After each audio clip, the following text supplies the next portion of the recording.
While our next panel grabs seats and I hand out some water, I might ask them to, again, sort of walk down the line, introduce yourself, maybe talk a little bit about your company, about what you do there, sort of what your daily life is like. Yeah. Does that work? I'm Maxi Thiels. I work at CBRE in their Debt and Structured Finance group. I actually went to Georgetown, so I'm happy to be here.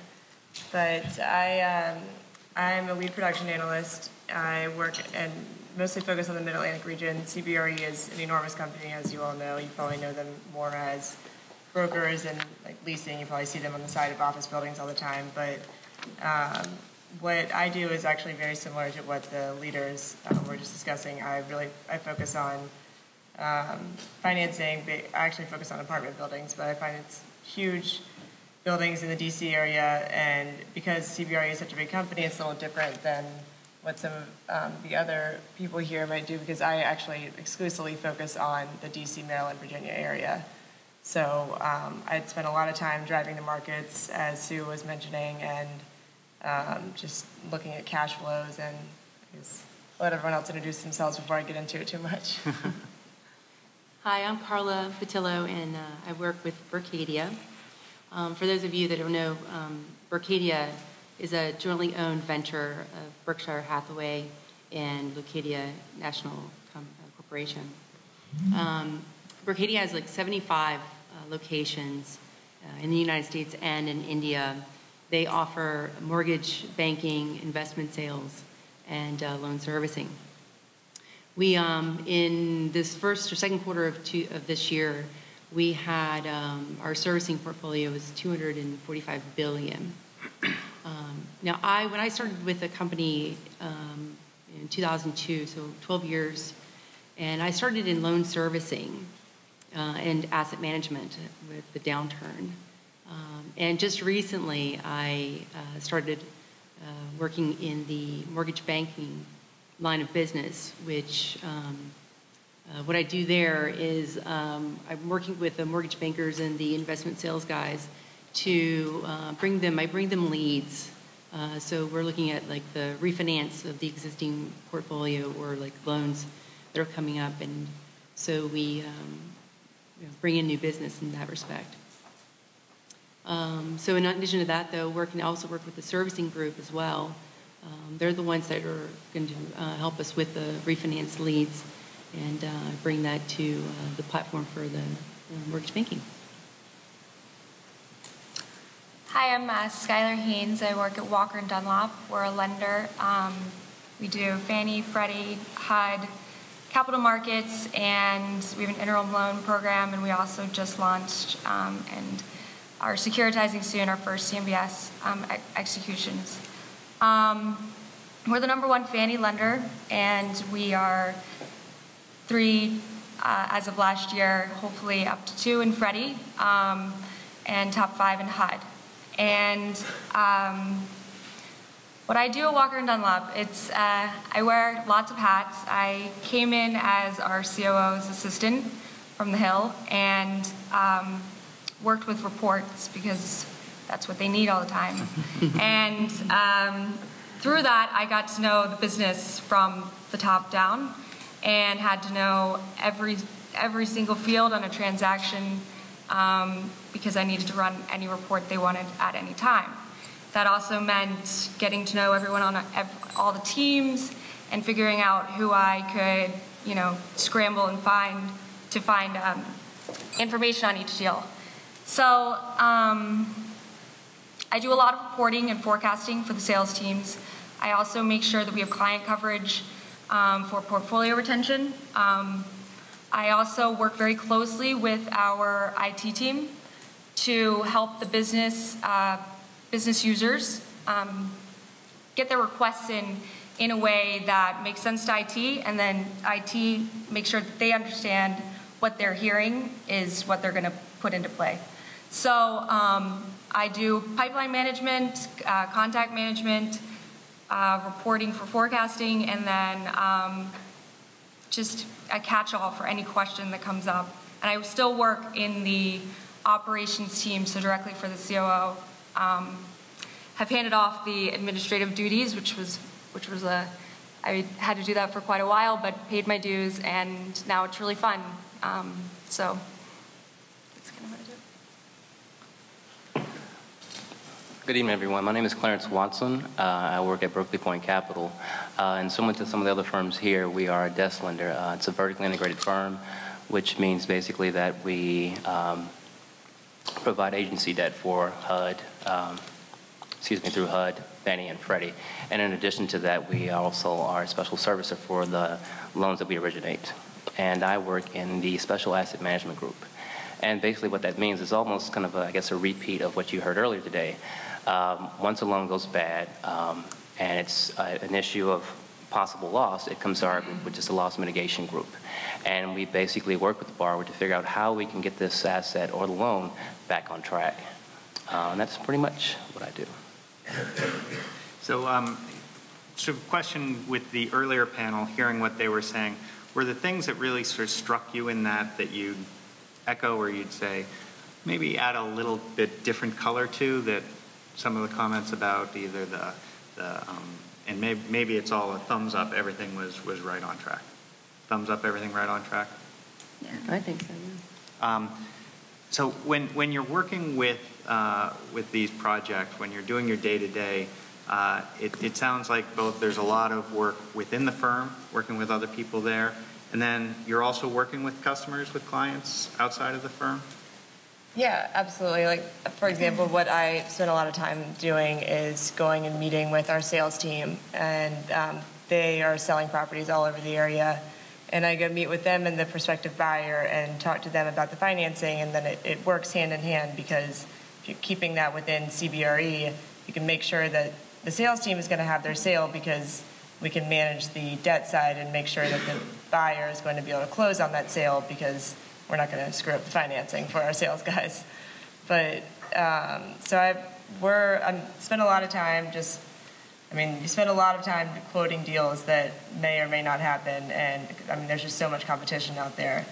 But we do a lot of, I probably meet with at least one client every day, probably meet with at least one lender every day, because we're also, actually the number one Freddie Mac lender and the number 3 Fannie lender. So we do a lot of the agency side, but we also broker out a lot of deals to life companies and CMBS shops. So we have a lot of conversations with them. But just a couple weeks ago, we had a group of 10 guys from KEB, the Korean bank, and Sumi, and so it was just us sitting in a conference room with 10 investors and talking about a deal that they had just been a 10% investor in, that we had helped finance. It's right on the waterfront in Georgetown.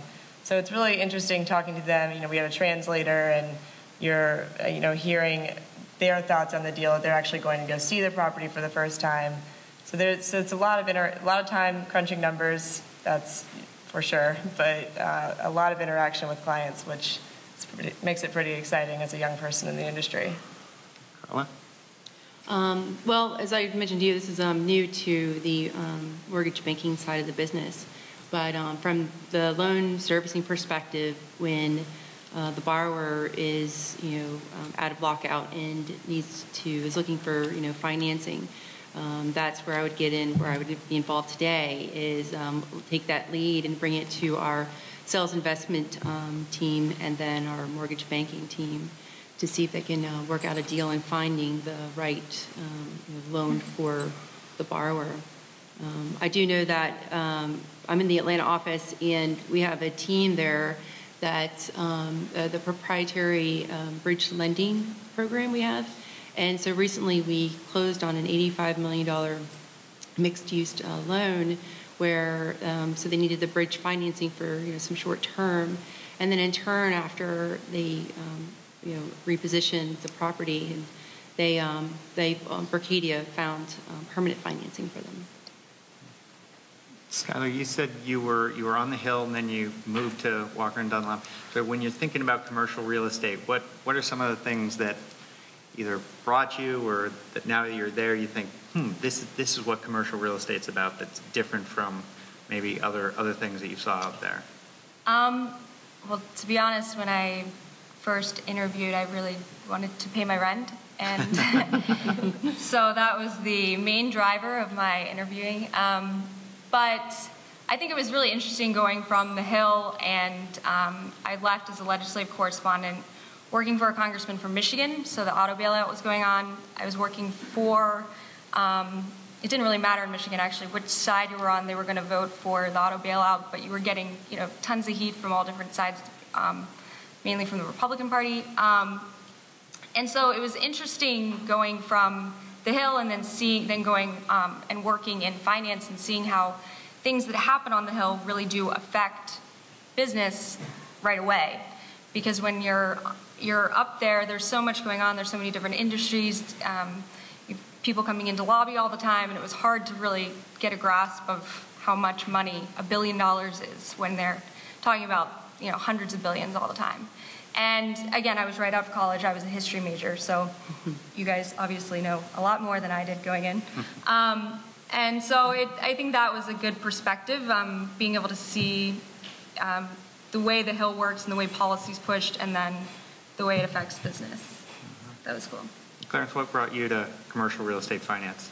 I have to say that my route was somewhat circuitous in the sense that I initially started off actually in investment banking. I worked as a consultant with a consulting firm that provided services for municipalities, states.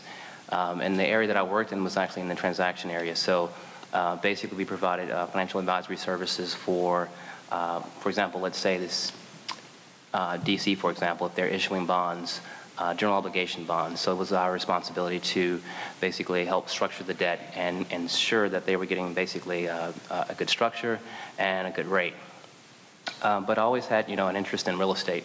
And my initial thought was that if I, did investment banking, I'd probably most likely get the skills that I needed to make that transfer over to real estate. And my initial experience in real estate was working for a tax credit investor.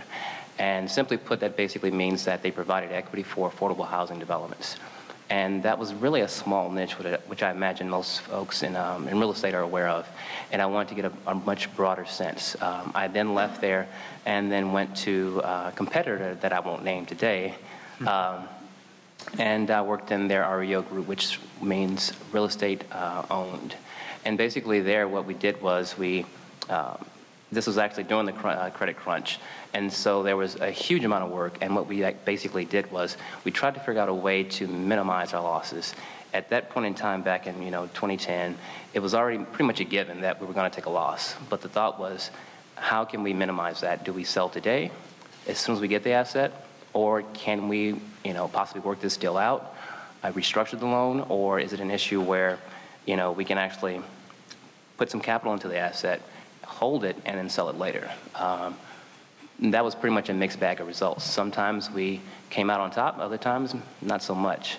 For the most part, I do the exact same thing at Berkeley Point Capital. And I found that for me, real estate is really unique in the sense that, someone earlier said that it's very cyclical, which it is. But the great thing about it is, as an investment vehicle, it kind of sits in the middle of debt and equity because it's an asset that requires both components. And so it's basically a great hedge for either or. And although it's cyclical, it's definitely a great career to choose in the sense that there's always work. The markets are bad, the markets are good. People have to have a place to live. People have to have a place to work. So there'll always be real estate. There'll always be transactions to work out or to source or to refinance. So again, I think it's a great career. And Maxi, what brought you to commercial real estate finance? I was actually a government major here, as many people are, and I decided my senior year that I was always a math person, which is why I thought government was what I needed to learn a little bit more about. But my senior year, I decided to start taking some business school classes, and I actually decided I wanted to go into investment banking. So I almost accepted a job at Goldman in New York in their industrials group, and then actually got a job offer at Walker & Dunlop, which is an amazing company. And I had never really considered real estate finance as a career, or really anything in real estate. But just understanding the way that that company worked and understanding real estate finance and how similar it actually was. And actually I realize it now more than I did at the time, because now working on a lot of the equity deals, it's actually like you're doing very similar things as you would in an investment banking job. You're looking at cash flows. You're looking at a property as if it was a company and how it's going to work, and you're projecting the future income and expenses. And so it's a really, like, if you're a math person, it's a very similar process as many of those New York jobs are, but it's a lot more relevant to your life. Like you drive around, you're looking for an apartment. Well, you know every apartment building in the area. You know everything about. I mean, it's a interesting way to bring that type of, I guess, intensity in finance into something that's very relevant to your life. And I also. I accepted that job because it was just a great company and it seemed like a much more pleasant life than working for Goldman. And I was right about that, but I also then realized that it's definitely a lot more interesting than that job ever could have been. Karla? Well, let's see. I got my degree in business administration with an emphasis in accounting. So I came out thinking that I was going to work for an accounting firm. And I did some, commercial real estate transactions. I really liked it, and then I went with the company called GMAC Commercial Mortgage. I'm sure you've heard of them. And so I was a financial analyst. I started out as an analyst, and so we analyzed the commercial properties. And I loved it so much. I worked side by side with who was my mentor. He taught me how to, look at the assets, and so he worked on special assets. So I was doing some asset management, and we wrote some asset reviews. We visited properties. We actually did an acquisition of a Prudential portfolio, and we had to travel to Ann Arbor, Michigan, and we did due diligence, and we spread the numbers, and we looked at the assets, and so that all was so interesting to me, and so I stayed in the industry. I evolved into working for CMBS, it's commercial mortgage-backed securities. Again, all this is a part of the loan servicing, but you learn the real estate. You learn learn the loan covenants, and there's triggers, and you have to analyze the borrower's financial statements.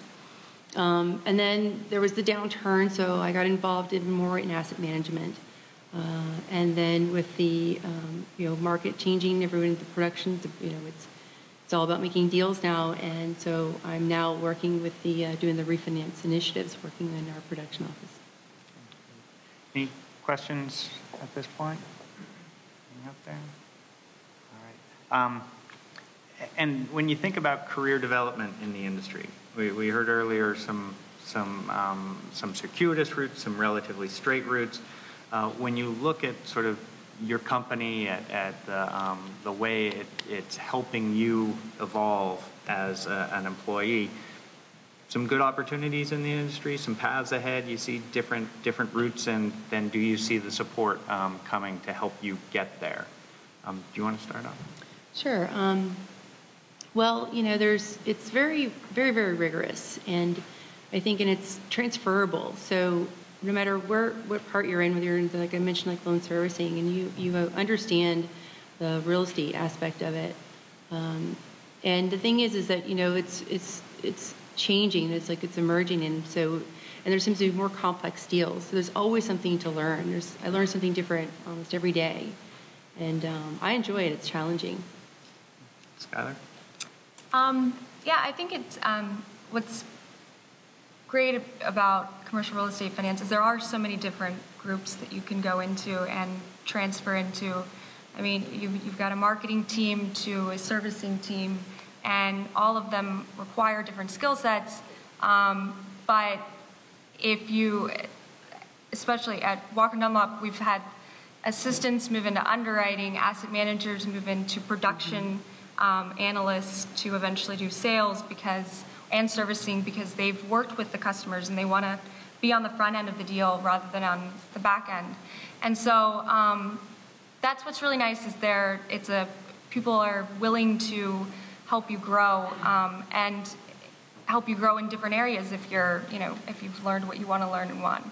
So I think that's what's nice is you can grow within the industry in different groups and continue learning. Clarence? I would definitely say that there's great opportunity, especially at Berkeley Point Capital. In our group, we have an analyst who has moved over to underwriting, primarily because we've had so much growth in our underwriting. We currently have about a little over $20 billion under management and servicing, and we're steadily growing in our production area as well. And so that's just one indication of the type of flexibility and fluidity that we have in our firm as far as in opportunities. In addition to that, I'd say when you're working at a slightly smaller firm than some of the banks here, I would say that you're exposed to projects of great complexity that you most likely wouldn't get at a larger firm because there are more senior analysts or associates there. And so because of that, your exposure is that much greater to really challenging projects, and you're not, you're doing more than just getting coffee.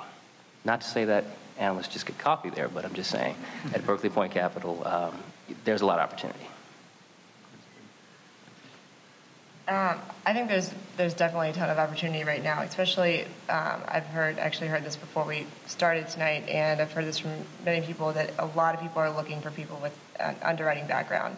And I think that I was an underwriter for 2 years, and that is a very important skill to have, and it's an important way to learn the business. And it doesn't sound appealing when you're applying for a job and you read the job description for an underwriter, but most of you probably underestimate the amount of value that someone in a higher level position puts in just having that experience of being on the credit side.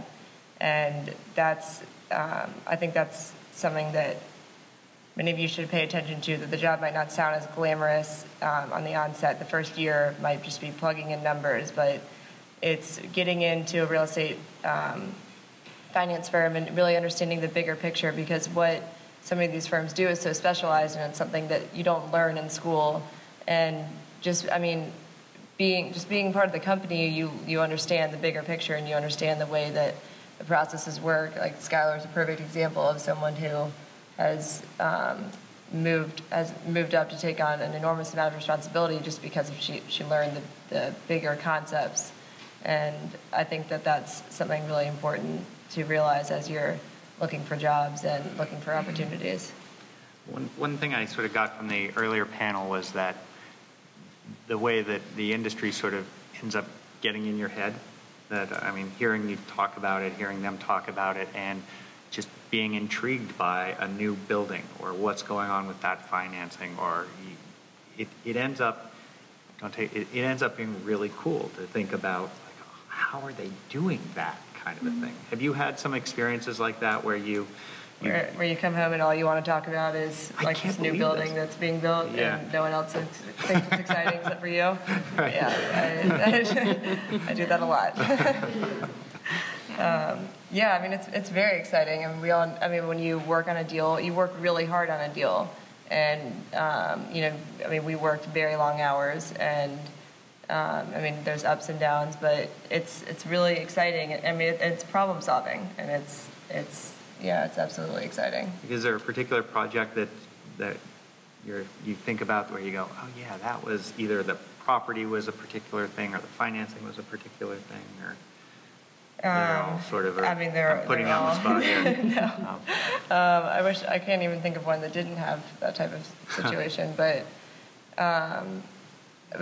just look at DC, like look at the NOMA area and all the development that's gone around there. Look at the convention center, and just think about how many people worked on that project, how many people financed that, how many people, the amount of development groups that looked at those pieces of land. I can't even think of a specific example because they're all. Well, and then you've got sort of the front end, the originations of it and such, and then Clarence, you're at the other end when a problem might run into trouble. Right. How do you make the best of this situation, right? You know what? I think that's one of the not to take anything away from the originations, because it's definitely, they bring the business in, and that's definitely a great part of the business. But on the back end of things, especially when things go wrong and things don't quite go as planned or projected, to me I think it's really exciting because at that point you have a problem. And the question becomes, how can I fix this? And if you're working with your director or your VP or whomever, and they have a multitude of deals on their plate, and the question is put before you, how can we fix this? And then it's now your responsibility. It's your job to figure out and to think outside the box. How can we restructure this? Is this an issue where, not to say that this happens necessarily in all facets of real estate, it becomes, you have different options if you're working with agency debt or CMBS debt.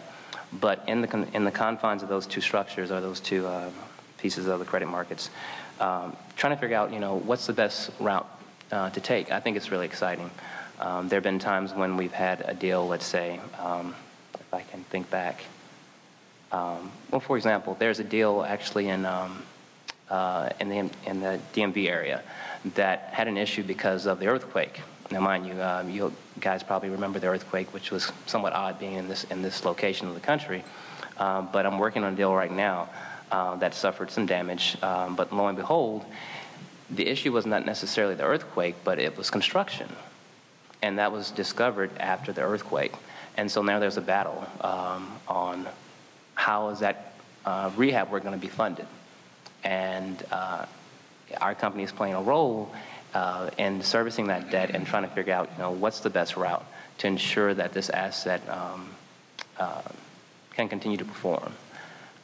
I think it's interesting work. I think it's challenging, and it's really great when you can come up with that solution, and your director says, "Wow, I didn't think of that. That's a great idea. Let's noodle on that a little bit, and maybe we can tweak it up a little bit and come to something even better than that, and then show that to the client."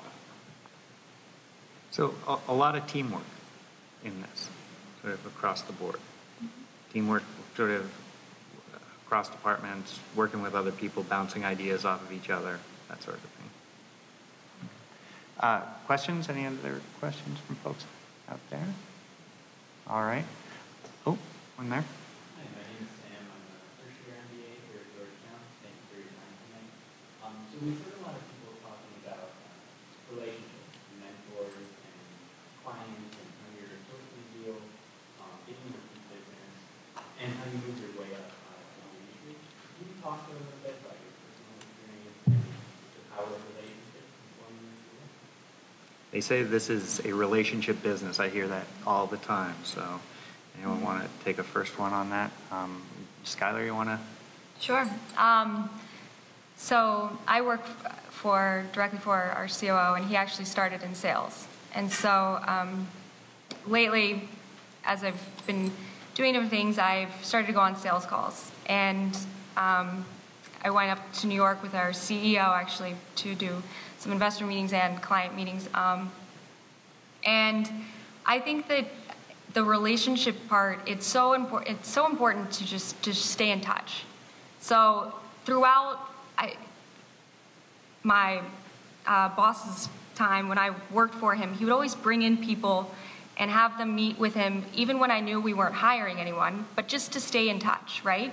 Because then he knows who, if you're looking for a job in 3 years, he's met with you before, he's comfortable with you, he's networking, he sees you out. It's just good to stay in front of people. And then also, who knows what your career path is going to be. You may go into development and need a lender one day, and you have that first foot in the door to get the meeting, or we might be doing it the other way around. And so it's just really important to stay in touch, and that's what I found. Whenever we go in, I do a lot of pre-call planning for meetings, and whenever we go in, I'm always looking for just one or two things that our CEO might have in common with the person that we're going to meet with, so that in case there's nothing that sticks, we don't want to do just the dry sales pitch, they can talk about bike riding, they can talk about stuff that they're into and build a relationship. And then, we might not have any business right now, but they could go on a ride together, and then when they do have something in 12 months, they'll look to us, right? So I found that it's a lot of stuff like maintaining relationships is key. And that really helps your career. And internally and externally, within the office, it's reaching out to people in different groups and saying, hey, what are you up to? And I do a lot of the IT liaison stuff, so I'll say, you know, are the systems working efficiently for you? You know, what can we do differently to make you more efficient and make your day better?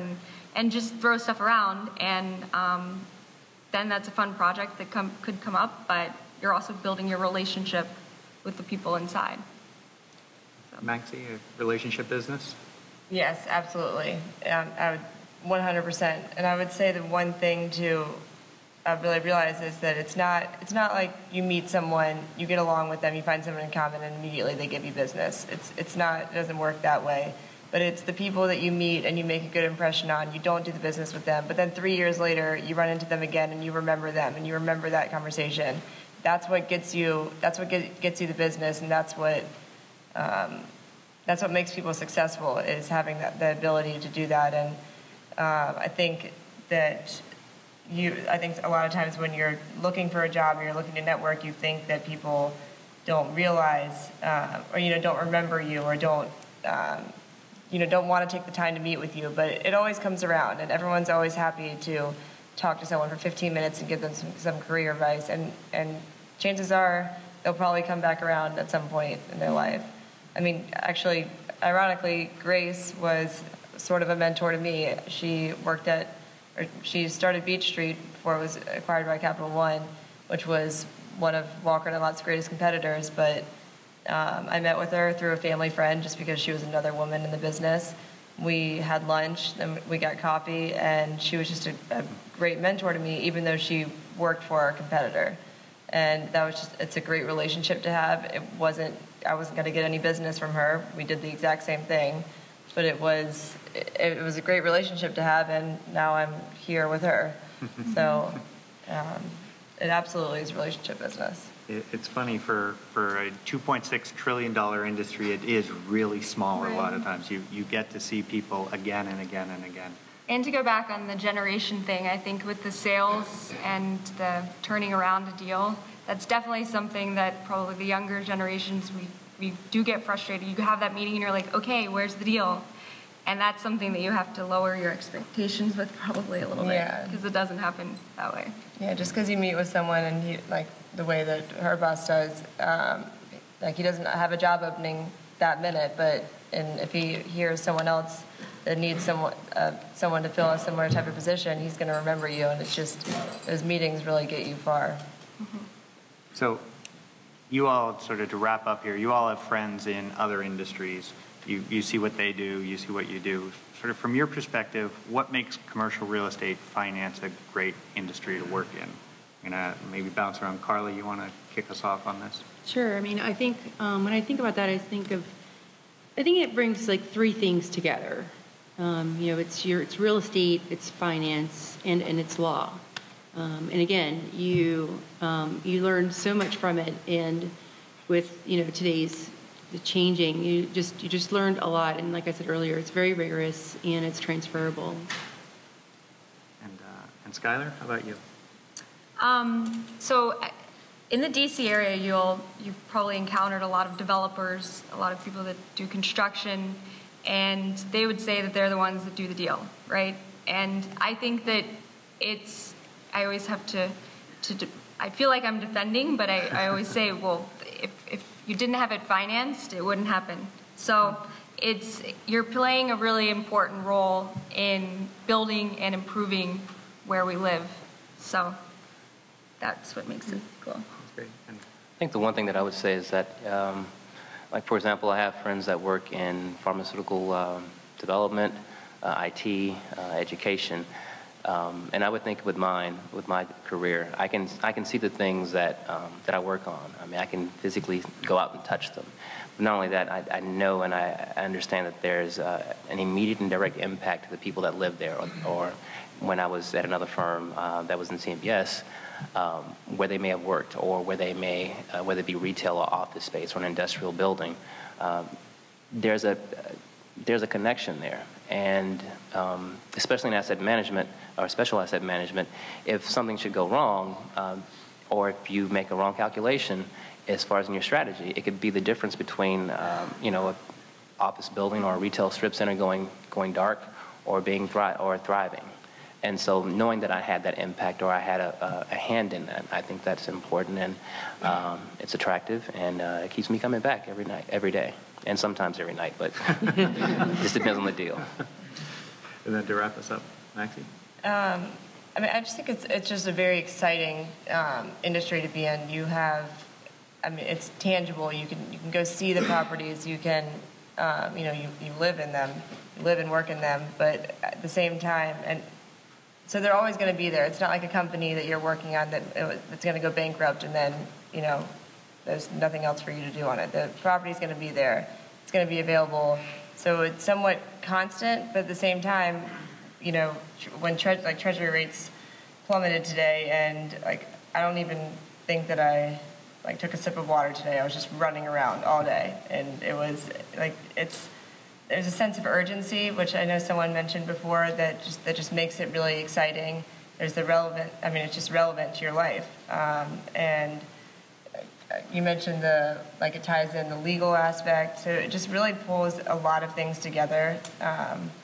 And I think there's very few jobs out there that allow that type of exposure.